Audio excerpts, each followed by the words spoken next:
Did you know that there's a place in the United States where it is legal to beat your wife? Well, there are actually 30 states where this is still allowed. Welcome back to my channel. Today we will be sharing with you the top 10 unknown facts about the United States of America. Be sure to watch until the end is no, for it might leave you in shock. So let's get started. Number 10. In the early days of the U.S., people could vote without being citizens. You heard that right. Non-citizens had the right to vote in national elections during the early years of the Republic. This was done to ensure that the government would remain responsive to the interests of non-citizens, who made up a significant portion of the population at the time. However, this all changed when the 14th Amendment was ratified in 1868. This amendment granted citizenship to all persons born or naturalized in the United States, including former slaves, and explicitly stated that only citizens could vote. Despite this change, some states still allowed non-citizens, such as those with certain disabilities or those who had recently immigrated, to vote locally. But this practice was eventually phased out in the 20th century. No. 9. The U.S. once fought a war over pigs. Yes, a war over pigs. It may sound unbelievable, but during the War of 1812 between the United States and Great Britain, there was a battle that specifically targeted pigs. The incident occurred during the Battle of Lake Erie in September 1813. When the American ship USS Lawrence captured a British schooner, they discovered that it was carrying a large number of breeding pairs of pigs ashore. The Americans decided to release the pigs, which then bred with the feral pigs that were already on the island. These pigs would eventually become a nuisance to the settlers on the island. So in 1815, the governor of the Northwest Territory declared war on the pigs and offered a bounty for their hunting. Although this was not an official war, it was a conflict that specifically targeted pigs, and it is one of the lesser known, but more bizarre stories from the War of 1812. Number 8. In the U.S., you can marry your cousin.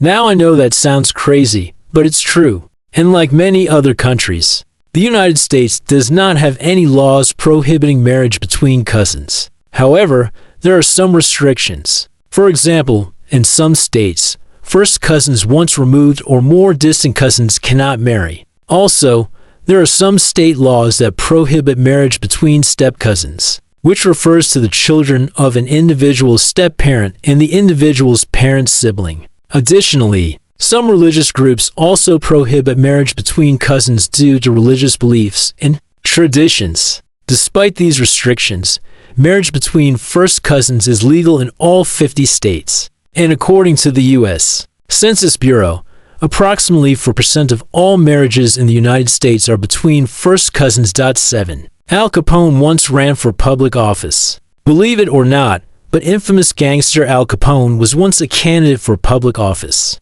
During the 1920 presidential election, Capone ran as a write-in candidate for the Socialist Party on a platform of prohibition. He did so as a publicity stunt to gain favor with the voters in Chicago, where he was based. While Capone's name did appear on some ballots, he didn't win a single electoral vote and received less than 1% of the popular vote. This was a far cry from his main opponent, Republican President Warren G. Harding, who won a landslide victory. Despite his unsuccessful campaign, Capone's run for president remains a bizarre footnote in American history and shows how even notorious criminals like himself can seek mainstream recognition. Number 6. The last official Civil War widow receives a pension. Did you know that the last surviving widow of a Civil War soldier still receives a pension from the government?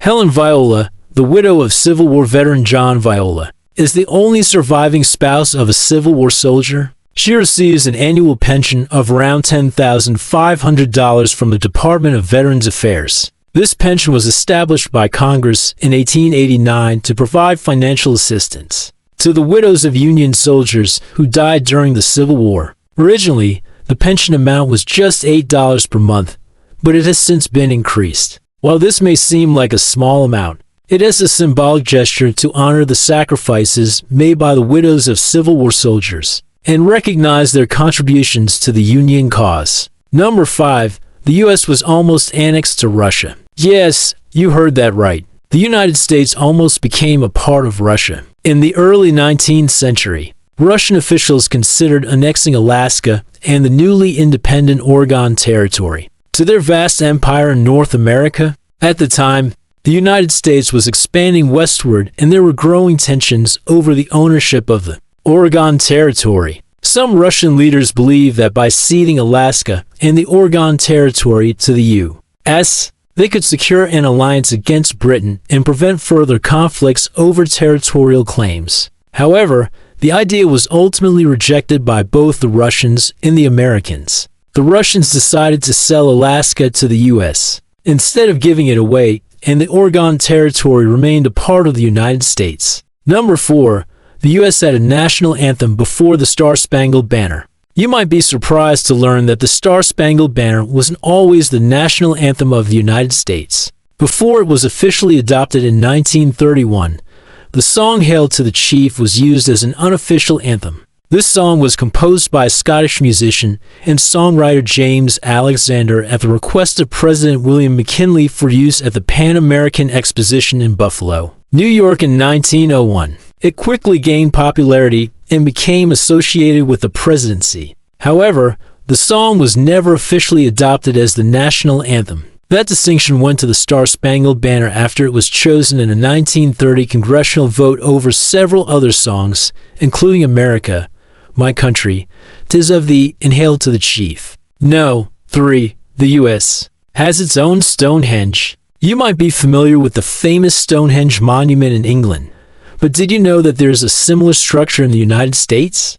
The American Stonehenge, also known as the Badger State Monument, is located in Wisconsin. It was constructed in the 1940s and is made up of 40 massive stones that weigh several tons each. The monument was built to commemorate the 100th anniversary of Wisconsin as statehood and is meant to symbolize the state as strong connection to Europe. However, the American Stonehenge is much smaller than its British counterpart and has not been recognized as a UNESCO World Heritage Site like Stonehenge. Number 2.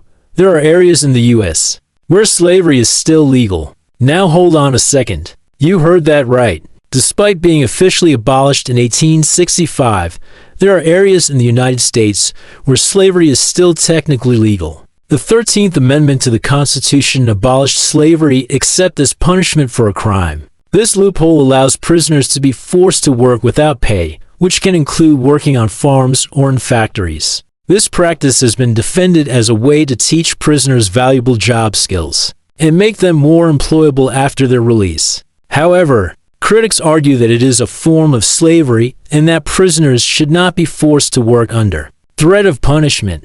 Ultimately, the legality of this practice in the United States remains a controversial issue. Number 1. You can mail babies via the U.S. Postal Service. This might seem like a joke, but it's actually true. In the early days of the U.S. Postal Service, babies could be sent through the mail as packages. There were no regulations or restrictions on what could be mailed, so people began to take advantage of the system. Farmers who lived far away from doctors would send their babies to hospitals in larger cities for treatment. The babies would be placed in sacks or barrels with food and water, and then sent via the nearest post office. While this practice was eventually discontinued due to safety concerns, it's a bizarre chapter in the history of the U.S. Postal Service and a reminder of how far the postal system has come over the years. Thanks for watching. If you enjoyed this video, please don't forget to share and subscribe. We would really appreciate it. See you next time.